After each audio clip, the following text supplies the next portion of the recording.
Blue Ridge Mountains, Virginia, November 1933. While the people of Hadley Falls gathered in the town hall to decide her fate, 15-year-old Rosemary Calder stood outside in the freezing rain, her wrists bound with rope, waiting to learn whether she would be sent to the county jail or simply driven beyond the town limits and told never to return. The accusation was simple. She had stolen 2 loaves of bread and a wheel of cheese from the general store owned by Harold Pemberton, the wealthiest man in town, and the father of the boy who had actually committed the theft. The evidence was equally simple. Harold's son William had named her as his accomplice, claiming she had put him up to it. And William Pemberton's word carried more weight in Hadley Falls than the tearful denials of an orphan girl who had been living on charity since her parents died of influenza 3 winters ago. The vote was not close. The town council decided unanimously that Rosemary Calder was guilty, that she was a corrupting influence on decent young people like William Pemberton, and that she should be banished from Hadley Falls permanently, forbidden to return under penalty of arrest and imprisonment. They gave her until dawn to collect her belongings and leave. They did not give her food or money or any indication of where a 15-year-old girl alone in the world might go to survive the approaching winter. If you want to find out how a falsely accused girl built a hidden farm in the mountains that eventually fed the very town that had thrown her away, subscribe to this channel and tell me in the comments where you're watching from. Because what Rosemary Calder created in her years of exile made the people of Hadley Falls question everything they thought they knew about justice, forgiveness, and the true meaning of community. Rosemary had known she was doomed the moment William Pemberton pointed his finger at her in his father's store, his face arranged in an expression of wounded innocence that she recognized from years of watching him lie his way out of consequences. She had been in the store legitimately, spending the last 15 cents she possessed on a small bag of cornmeal, when the sheriff had arrived, responding to Harold Pemberton's report of theft discovered that morning. The missing bread and cheese had been taken sometime during the previous night, and Harold had immediately suspected one of the poor families that occasionally shoplifted small items they could not afford. The sheriff had been questioning customers when William had suddenly gasped and pointed at Rosemary with theatrical surprise. "It was her," William had declared. "She talked me into helping her. She said nobody would suspect me because of who my father is. She said we could split everything." The lie was so audacious, so completely inverted from reality, that Rosemary had initially believed the adults would see through it immediately.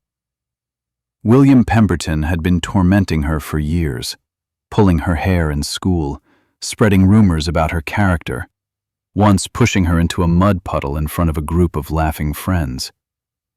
The idea that she would voluntarily collaborate with him on anything was absurd to anyone who knew their history. But she had forgotten the fundamental truth of life in a small town during the Depression.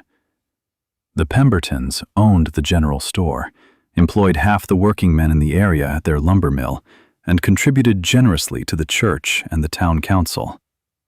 Their word was not merely trusted, it was the foundation on which Hadley Falls's social order rested.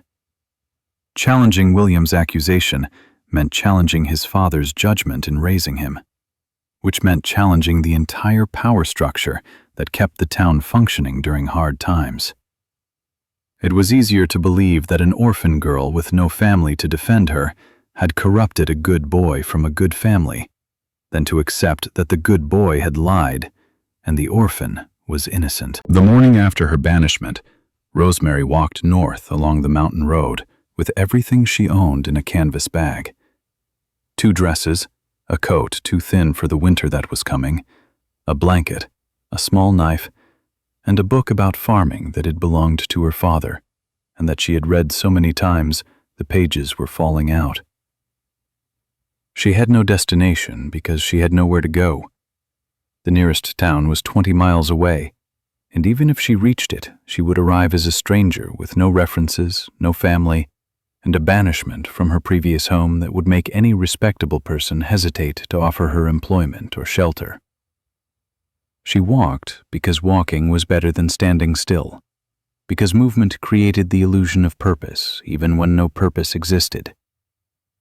She walked until the road ended at an abandoned logging camp, and then she kept walking, following game trails deeper into the mountains, because turning back meant returning to a world that had declared her unwelcome. The abandoned farm appeared on her third day of walking, when hunger and exhaustion had reduced her expectations to simply finding a place to lie down and rest before continuing toward whatever end awaited her.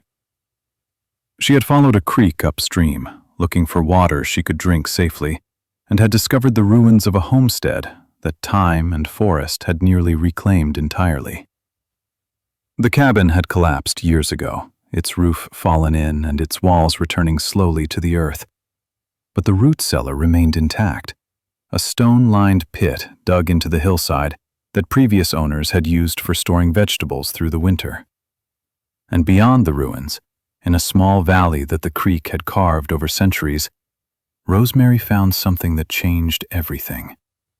Abandoned terraces, their stone walls still standing despite decades of neglect, covering perhaps 2 acres of south-facing slope in a pattern that spoke of serious agricultural ambition from whoever had built this place. The history of the abandoned farm revealed itself gradually, as Rosemary explored during those first desperate days. The terraces had been constructed with skill and care, their walls built to last generations, their positioning chosen to capture maximum sunlight while minimizing erosion. Fruit trees had been planted at intervals along the terraces, apple and pear and cherry varieties that had survived despite years without pruning, their branches wild and overgrown, but still producing the withered remnants of autumn's harvest. The creek that ran through the property had been partially diverted at some point, channels dug to carry water to different sections of the terraced area, an irrigation system that still functioned despite decades of neglect. Whoever had built this place had understood farming at a level that went far beyond subsistence gardening, had created infrastructure designed for serious food production in a location that most people would have dismissed as too steep, too rocky, too far from markets to be worth the effort. Rosemary found the answer to why they had left in the corner of what had once been the cabin. A small graveyard with 4 headstones, 3 of them child-sized, all dated within a single month in 1918. The influenza epidemic that had killed her own parents had killed this family too, had ended their ambitious project and left their carefully constructed terraces to return slowly to forest. Rosemary sat beside those graves for a long time, feeling a connection to people she had never known, understanding that she was not the first person to face loss and abandonment in these mountains. The family buried here had built something remarkable before tragedy ended their story. Perhaps she could continue what they had started. The first winter nearly killed her. The root cellar provided shelter from the worst weather, and Rosemary improved it gradually, sealing gaps in the stone walls with mud and moss, constructing a crude door from salvaged lumber, creating a sleeping platform raised above the cold ground. But shelter without food was merely a slower form of death, and her supplies were exhausted within weeks. She learned to trap rabbits using techniques she had read about in her father's book, learned to identify the few edible plants that remained available in the winter forest, learned to find and prepare acorns and beechnuts that provided calories, if not pleasure. She grew thin and weak, spending days huddled in her cellar conserving energy because she had no energy to spend, wondering if spring would arrive before her body gave out entirely. The knowledge that she was innocent, that she had been thrown away for something she had not done, sustained her through the darkest moments when death seemed preferable to continued suffering. She would not die and let William Pemberton's lie become the final truth of her life. She would survive, and someday, somehow, she would prove what had actually happened in his father's store. Spring arrived in late March, And with it came the opportunity Rosemary had been planning for through the long, frozen months. The terraces that the previous owners had built remained fertile despite years without cultivation, their soil rich with decomposed organic matter that had accumulated during the decades of neglect. The fruit trees, though overgrown, showed signs of new growth that promised eventual harvests if she could restore them to productive condition. The irrigation channels needed clearing, but remained structurally sound, ready to carry water from the creek to wherever she directed it. She had seeds saved from the wild plants she had eaten during the winter, varieties adapted to mountain conditions that would grow without the careful tending that more demanding crops required. She had knowledge from her father's book and from her own observations during years of helping neighbors with their gardens before her parents died. Most importantly, she had time and determination and absolutely nothing to lose. The first growing season was experimental, Rosemary learning through failure which crops would thrive in her terraces and which would struggle. She planted too much of some things and not enough of others, made mistakes with timing and spacing and watering that reduced yields below what they could have been. But she also succeeded enough to survive, harvesting beans and squash and root vegetables that filled her root cellar with food for the coming winter, restoring several of the fruit trees to production through aggressive pruning that her father's book recommended for neglected orchards. She improved her shelter, expanding the root cellar into a proper underground home with multiple chambers for different purposes, living quarters and food storage, and a workspace where she could process and preserve her harvest. She worked constantly. From first light until darkness made continued labor impossible, driven by the knowledge that every improvement increased her chances of surviving the next winter and the winter after that. The second year brought better results, her experience from the first season teaching her lessons that no book could have provided. She expanded her cultivated area, clearing additional terraces that had been completely overgrown, discovering that the irrigation system extended further than she had initially realized. She began experimenting with techniques for extending her growing season, building cold frames from salvaged materials, identifying microclimates within her property where frost came later and departed earlier than in more exposed areas. She developed a surplus for the first time, more food than she could possibly eat herself, vegetables and fruits that would rot if she could not find some use for them. The solution to her surplus problem came from an unexpected source. A traveling peddler named Jacob Freeman, who passed through the mountains twice a year, buying and selling goods between isolated communities that rarely saw other merchants. Jacob had heard rumors about someone living in the abandoned homestead and had detoured from his usual route out of curiosity and the hope of finding a customer in an unexpected location. What he found instead was a young woman running a remarkably productive small farm in a place that everyone had assumed was worthless for agriculture. Rosemary was initially terrified when Jacob appeared at the edge of her terraces, her first human contact in nearly 2 years, bringing back memories of the betrayal that had sent her into exile.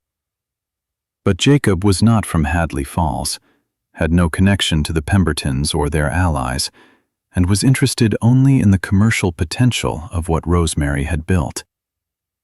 He offered to trade goods she needed, seeds and tools and fabric and other supplies, for preserved vegetables and dried fruit that he could sell in towns along his route. The arrangement was purely business, but it was also the beginning of Rosemary's connection to a world she had thought had rejected her forever. Through Jacob, she learned news from the surrounding region, including occasional mentions of Hadley Falls that she absorbed with complicated emotions. She learned that the Depression was hitting the town hard, that the Pemberton lumber mill had reduced its workforce, that families were struggling to feed themselves as the economy continued to decline. She learned that William Pemberton had grown into exactly the kind of young man his childhood behavior had predicted, arrogant and cruel, and protected from consequences by his father's position. And she learned that her own name was still remembered in Hadley Falls. Though the story had evolved over time, into a cautionary tale about the dangers of moral weakness and the importance of removing corrupting influences from the community. The third year brought expansion that Rosemary had not planned but could not resist when opportunity presented itself. A family, fleeing foreclosure on their farm in the valley below, had heard about the hidden operation in the mountains and had arrived hoping to trade labor for food and shelter while they figured out their next steps. Robert and Mary Holt had 3 children and no prospects, their farm lost to the bank, their savings exhausted, their options limited to charity from relatives or homelessness. Rosemary had every reason to refuse them, had learned through bitter experience that trusting others led to betrayal and pain. But she also remembered what it felt like to be thrown away, to have nowhere to go, to face a future that offered nothing but continued suffering. She offered the Holts space in an expanded section of her underground home, offered them food from her abundant stores, offered them the chance to work alongside her in exchange for a share of what they produced together. The partnership transformed the operation from a one-woman survival project into something approaching a genuine farm, with enough labor to clear additional terraces, expand cultivation, and build infrastructure that Rosemary alone could never have constructed. The Holts brought skills that Rosemary lacked, Robert's knowledge of animal husbandry leading to the addition of chickens and eventually goats that provided eggs and milk and meat. Mary had experience with food preservation techniques that Rosemary had never learned, expanding the range of products they could store and trade. The children helped with lighter tasks and brought something that Rosemary had not realized she was missing: laughter and play, and the simple human contact that made survival feel like living, rather than merely continuing to exist. More families arrived over the following years, displaced by the Depression, drawn by word of mouth about the hidden farm in the mountains where people worked together and no one went hungry. Rosemary established rules for the growing community. Everyone worked according to their ability. Everyone shared according to their need, and no one was turned away as long as they were willing to contribute to the common good.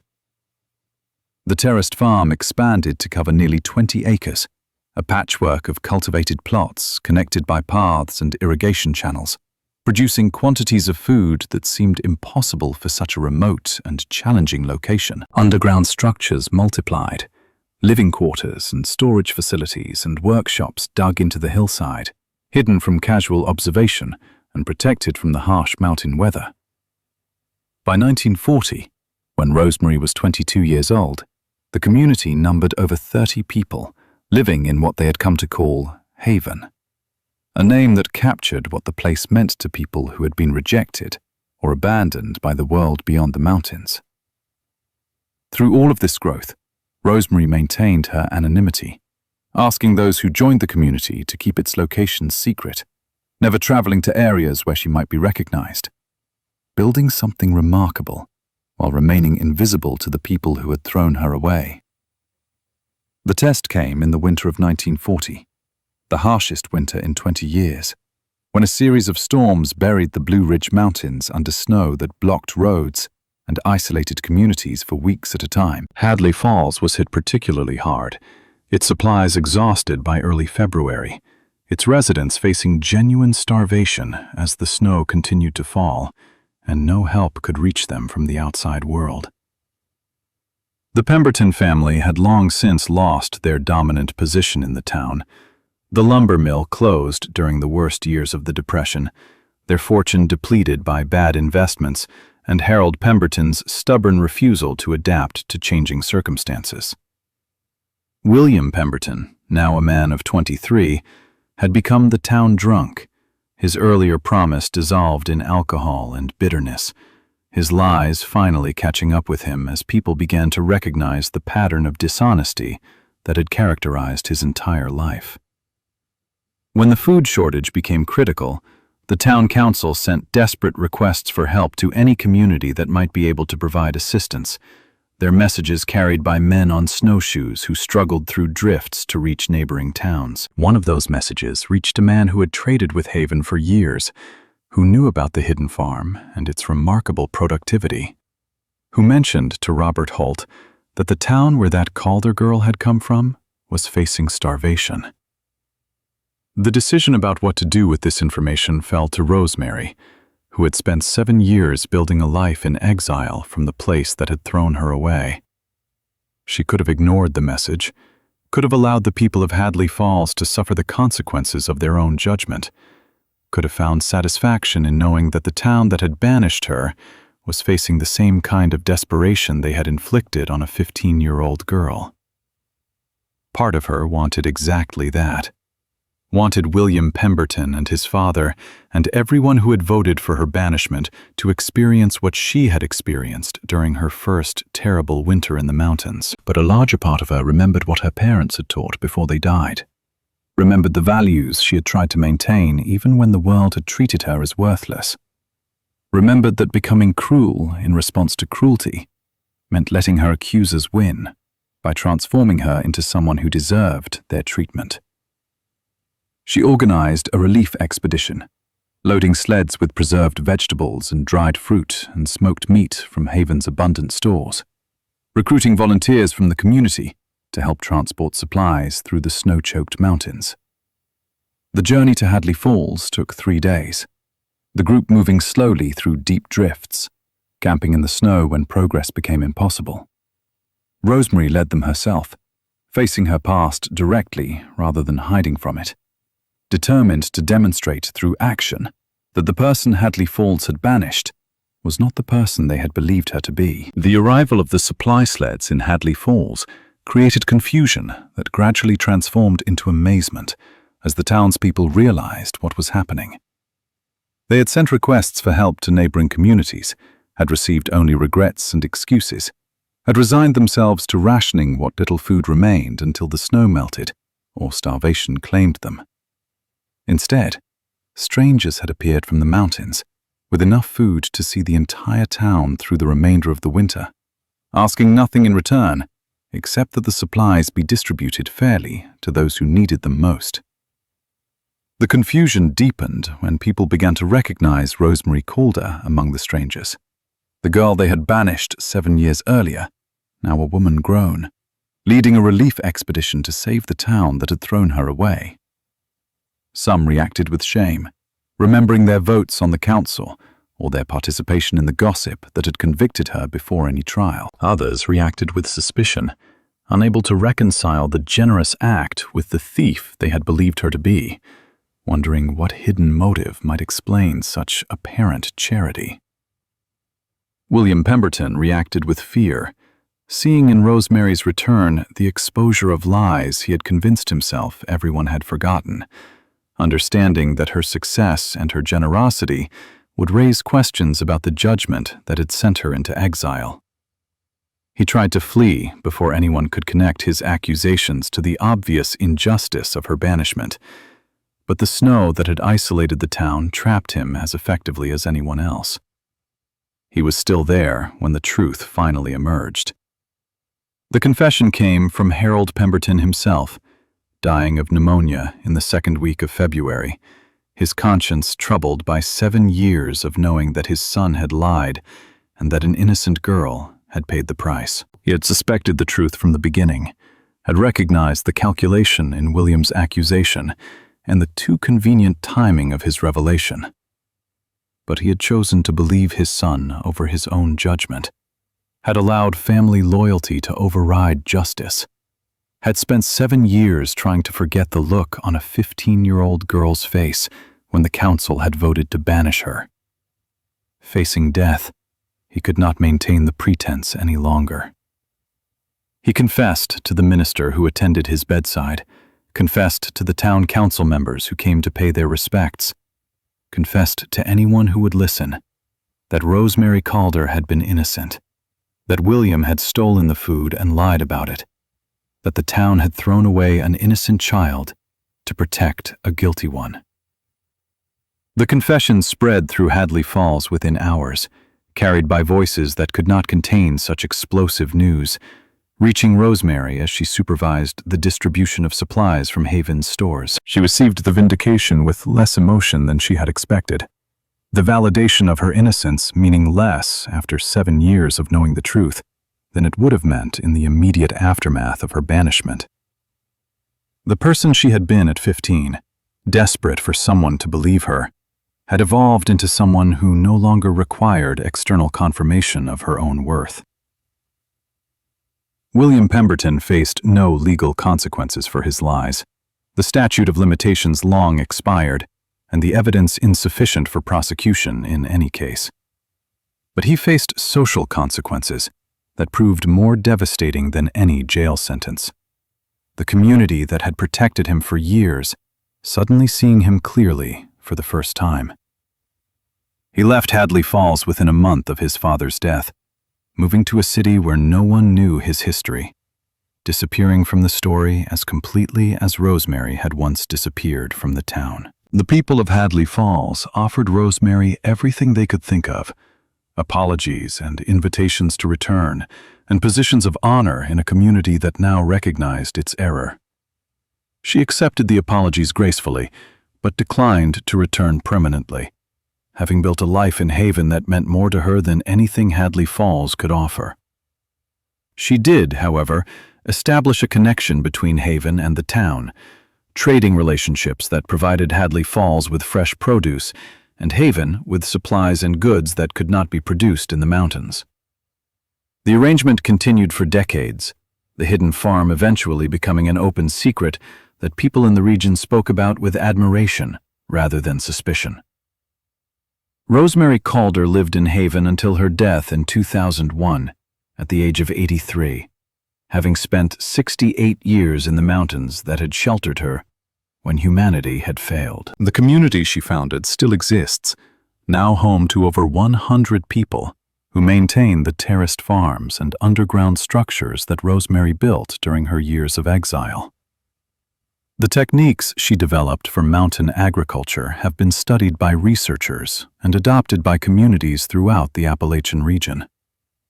The values she established, mutual aid, honest labor, rejection of the judgments that comfortable people pass on those less fortunate, continue to guide Haven's residents in their daily lives.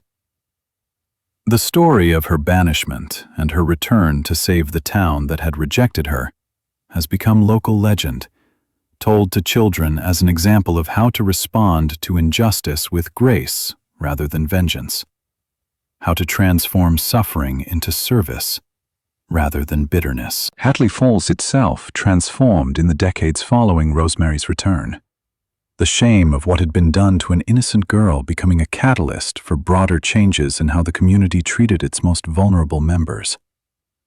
The town established a fund for orphaned children, ensuring that no child would face the kind of isolation that had made Rosemary such an easy target for William Pemberton's lies.